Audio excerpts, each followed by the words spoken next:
Football মাঠে যদি একটা কুত্তা ঢোকে তাহলে ওইটা মেসি হবে না নেইমার হবে?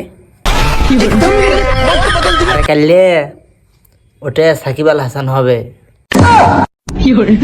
আচ্ছা দুলা ভাই, মেয়া খলিফা সানি লিওন ফুটবল খেলে না কে?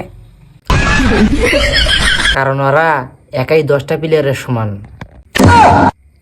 আচ্ছা দুলা ভাই, রোমান রেঞ্জ আর জন সিনা ফুটবল খেলে তাহলে জিতবে কে ওদের ভিতর?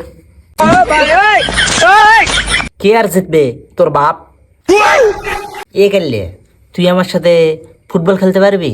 দুলা ভাই, আমি ফুটবল খেলতে পারি আর না পারি, একটা ঘুষি মেরে তোমার নাক ঠিকই ফাটাইতে পারবো। তুই কিন্তু এখন মার খাবি কিন্তু। বাদ দাও। আচ্ছা দুলা ভাই, ফুটবল মাঠে যদি আগুন লাগে তাহলে তুমি কি করবা?